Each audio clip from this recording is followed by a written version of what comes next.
Hello kahang mata, good afternoon sa lahat. By the way, ako nga pala to, ngayon lang nagbabalik, no? Medyo matagal-tagal tayo nagbalik. Yan, dito na naman ako sa aking baboy ngayon. Maulan na tanghali ngayon eh.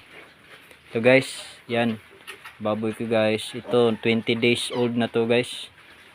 Simula ng mga anak, 20 days na ito. Ngayon lang ako napag-update guys, kasi nga marami akong ginagawa. Ayan, bumisita ako ngayon dito. Titingnan ko yung mga alaga ko. Ayan.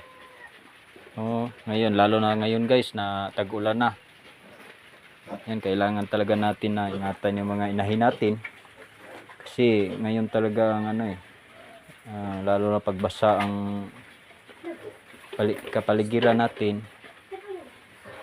Tsaka yung ano natin dito guys, yung ating mga alaga nito, prone talaga sa ubo, tsaka sa mga bakterya. Kaya yan.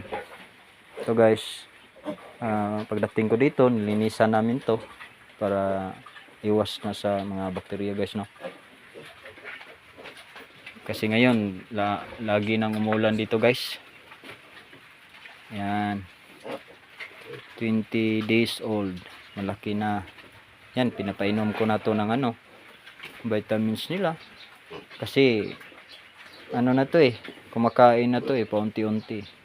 Kasi 5 days pa lang nito, nilagyan ko na ng ano, pagkain para matuto sila.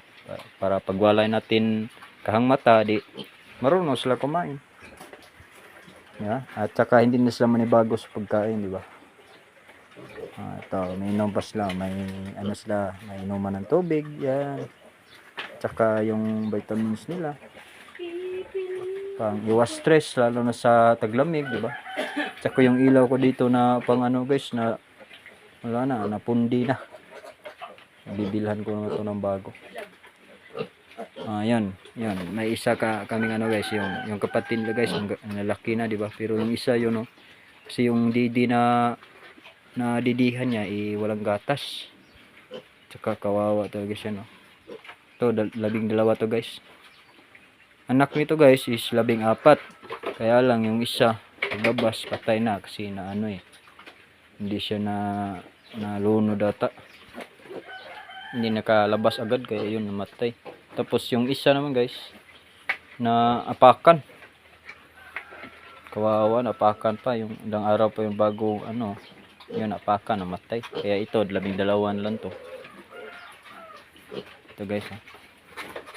Yan, yung isa dambuhala itong isa eh. Itong isa kawawa, yung isa yung liit. Oh, may ano pa sila guys para hindi sila mainitan. May ano sila, pagtaguan, pag nalalamigan sila, yun, papasok sila doon. Yung ginagawa ko dito sa aking baboyan guys, para makatipid din sa kuryente, di ba? Hindi natin lagyan gabi lang natin lalagyan ng ilaw to. Tapos umaga, yan, pupunta na sila doon pag nalamigan sila. Kasi may ano naman yan eh, secure sila dyan. Ayan guys.